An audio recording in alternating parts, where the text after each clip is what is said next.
Okay students, as you all know कि आज से हम अपना PT2 का जो सिलेबस है वो स्टार्ट करने जा रहे हैं. So you all take out your Hindi Srishti book.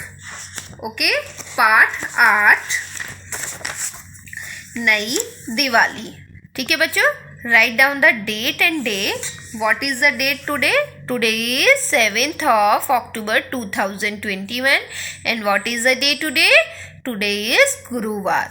Okay, तो बच्चों आज हम इस पाठ के बारे में पढ़ेंगे. So you all put your finger on first line.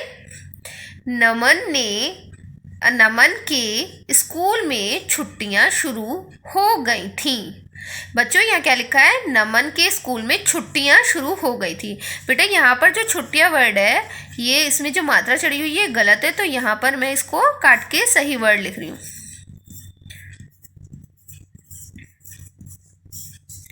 Okay, छुट्टियां ऐसे लिखा जाता है. ठीक है, यहाँ थोड़ा करेक्शन है, ये आप कर लीजिएगा. ओके, अब हम इससे आगे पढ़ते हैं. थी और वह अपने दोस्तों के साथ दिवाली मनाने के लिए बाजार से पटाखे खरीद कर लाया था. बेटा इसमें जो बात हो रही है वो एक बच्चे के बारे में बात हो रही है. एक बच्चा है जिसका नाम नमन है और नमन की दिवाली की छुट्टियां शुरू हो गई हैं. जैसे कि आप लोगों की दिवाली, जब भी दिवाली आती है तो आप लोगों की भी 4-5 डेज की छुट्टियां होती है. ऐसे ही जो नमन है, नमन की भी दिवाली की छुट्टियां शुरू हो गई हैं और वो अपने दोस्तों के साथ दिवाली मनाने के लिए बाजार से क्या लाया है? पटाखे खरीद कर लाया है.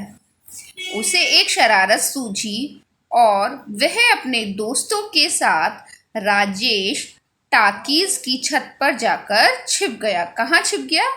राकेश टाकीज. उसको एक शरारत सूझी. उसने सोचा कि चलो किसी ना किसी के साथ शरारत की जाए, तो उसने शरारत करने के लिए ये जो बिल्डिंग है राजेश टाकीज, उसके ऊपर जाकर वो छिप गया.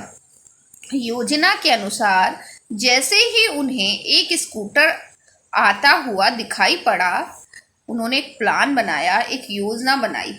ठीक है, उसके तहत वो काम करना उन्होंने स्टार्ट किया. क्या किया उन्होंने देखा कि दूर उससे उन्हें दिखाई दे रहा था कि एक स्कूटर आ रहा है. उन्होंने बमों की लड़ी निकाल ली. वह स्कूटर सवार नीचे से गुजरा. उन्होंने लड़ी के एक कोने में आग लगाकर उसे स्कूटर की ओर फेंक दिया. उन्होंने क्या करा? बम जो होते हैं, जो आप दिवाली पे क्रैकर्स होते हैं, आप उन्हें आते हो, तो उसने क्या किया? उसकी एक लड़ी निकाल ली.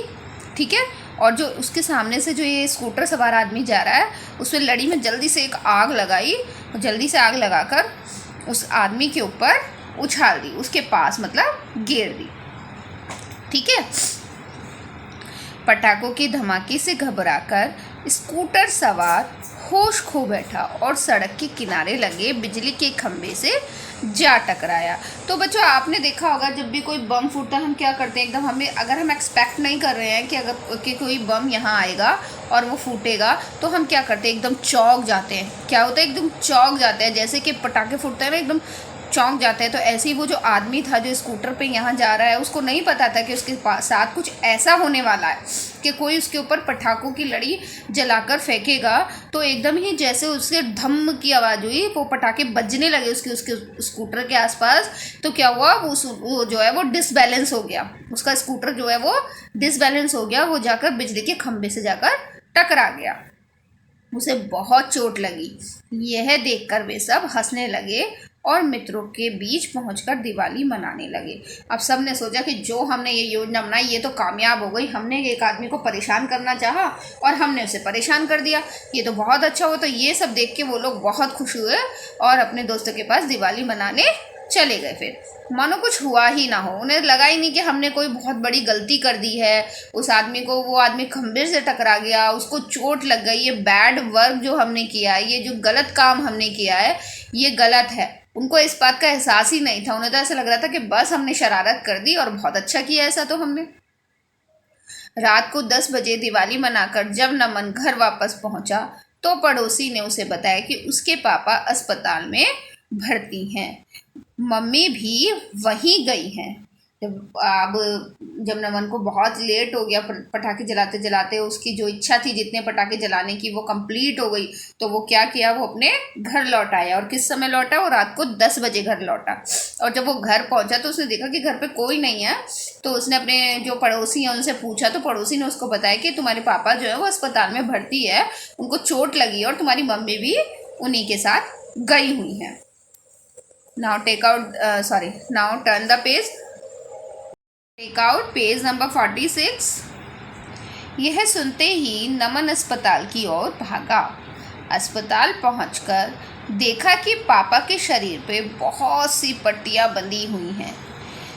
उनके पैरों पर प्लास्टर भी लगा हुआ है। जब वो नमन हॉस्पिटल पहुंचा तो उसने देखा कि पापा को तो बहुत ज़्यादा चोट लगी है, उनके पट्टियां बंधी हुई हैं, उनके पैर पे प्लास्टर लगा हुआ है। नमन अपने पापा की हालत देखकर रोने लगा। उसने उनसे लिपटकर पूछने लगा, पापा, दिवाली का त्यौहार खुशी और उमंग का त्यौहार है, फिर भी आप आज अस्पताल में पड़े हैं, यह सब आपके साथ कैसे हुआ?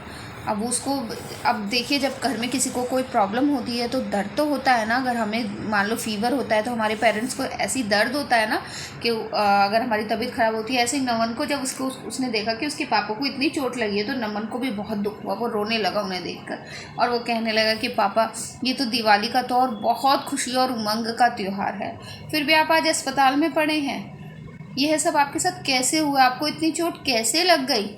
तो उसके पापा ने बताया कि वे शाम को अपने बीमार मित्र को देखने गए हुए थे। राजेश टाकिज से गुजर रहे थे कि किसी ने पटाखों की जलती लड़ी उनके ऊपर उनकी ओर फेंक दी, जिससे घबराकर वे स्कूटर नहीं संभाल पाए और दुर्घटना हो गई और उन्हें चोट लग गई। यह सुनकर अनायास नमन के मुंह से निकल पड़ा, ओह, तो वह आप थे। अब उसके जो पापा थे उन्होंने बताया कि उनको चोट कैसे लगी, कि वो अपने एक मित्र थे, उनकी तबीयत खराब थी, उनको देखने के लिए गए थे। और जब वो राजेश टॉकीज के पास से निकले तो क्या हुआ, एक लड़ी जो थी पटाखों की उनके पास आके गिर गए, जिसकी वजह से उनका स्कूटर जो है वो डिसबैलेंस हो गया और वो खंबे से टकरा गया और उन्हें इतनी सारी चोट लग गई। अब जो नमन समझ चुका था कि ये सब कुछ मेरे कारण हुआ है, मेरे पापा को जो इतनी चोट लगी है वो मेरे कारण लगी है। तो वो एकदम उसके मुंह से निकल गया। अनायास मीन्स होता है कि अचानक मुंह से निकल जाना। एकदम उसके मुंह से निकला, ओ पापा, वह आप थे। अब नमन को समझ आया कि जब वह और उसके मित्र किसी को परेशान करते हैं तो उसका क्या हाल होता है।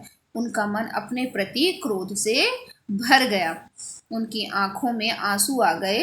रोते रोते उसने पापा को सब कुछ सच सच बता दिया। उसने कसम खाई कि वह आगे से कभी ऐसा नहीं करेगा और मित्रों को भी समझाएगा। पापा ने उसकी पीठ थपथपाई। उसने अपने दोस्तों को यह घटना बताई। सभी ने कसम खाई। अब जो था, जब उसको ऐसा लगा कि मैंने अपने पापा के साथ कितना गलत किया, तो उसको समझ आया कि जब भी हम किसी के साथ कुछ गलत करते हैं तो ये गलत है, हमें ऐसा नहीं करना चाहिए। उसको अपने आप पे बहुत गुस्सा आ रहा था, बहुत गिल्टी फील हो रहा था कि मुझे ऐसा नहीं करना चाहिए था। उसने सारी बात अपने पापा को बता दी, ठीक है, और अपने दोस्तों को भी बताई उसने कि मेरे पापा के साथ ऐसे ऐसे हुआ है। तो उसके दोस्तों ने और उसने मिलकर कसम खाई कि वह आगे से कभी ऐसी हरकत नहीं करेंगे, ठीक है। लेकिन कि वो कभी ऐसा नहीं करेगा और अपने मित्रों को भी समझाएगा कि वो ऐसा ना करें। पापा ने उसकी पीठ थपथपाई मीन्स उसको प्यार किया कि चलो बेटा, अब जो हुआ वो आपकी गलती थी, आपको ऐसा नहीं करना चाहिए था, बट आगे से वो ऐसा ना करें। उसने अपने दोस्तों को सारी घटना बताई। सभी ने क्या कही, कसम खाई कि अब हम दिवाली इस तरह नहीं मनाएंगे, हम सब नई दिवाली मनाएंगे जिससे हम भी खुश रहेंगे और दूसरों को हानि भी नहीं पहुंचाएंगे। इससे हम वातावरण को भी प्रदूषित होने से बचाएंगे, ठीक है। तो बच्चों, जो दोनों ये सारे दोस्त इन्होंने मिलकर जो गलत किया उस पर उन्होंने गिल्टी फील किया, उनको फील हुआ कि नहीं, हमने जो किया वो गलत था और हमें ऐसा नहीं करना चाहिए था। तो बच्चों, हमें कभी भी कोई ऐसा काम नहीं करना चाहिए कि जिससे किसी को कोई नुकसान हो, कोई परेशानी हो। इन सारे दोस्तों ने मिलकर कसम खाई कि अब हम नई दिवाली मनाएंगे जिससे सभी खुश रहेंगे और दूसरों को कभी हानि नहीं होगी। हम ऐसी दिवाली मनाएंगे और अपने जो वातावरण है उसको भी प्रदूषित होने से बचाएंगे, क्योंकि जब हमारे पटाखे जलाते हैं जो उनसे धुआं निकलता है उससे क्या होता है, हमारे जो वातावरण है वो प्रदूषित होता है। तो उन्होंने सोचा कि अब हम वातावरण को भी प्रदूषित नहीं करेंगे और एक इको फ्रेंडली दिवाली मनाएंगे। ओके, तो बच्चों हमें कभी भी कोई ऐसा काम नहीं करना चाहिए अपनी खुशी के लिए, अपने मज़े के लिए, अपने आनंद के लिए कोई ऐसा काम नहीं करना चाहिए जिससे किसी को परेशानी हो। हमें इस पार्ट से यही शिक्षा मिलती है। ओके, सो बच्चों आज का आपका होमवर्क है कि आप इस बुक की रीडिंग करेंगे at least 2 time. Okay, so bye bye all, now we will meet in next class.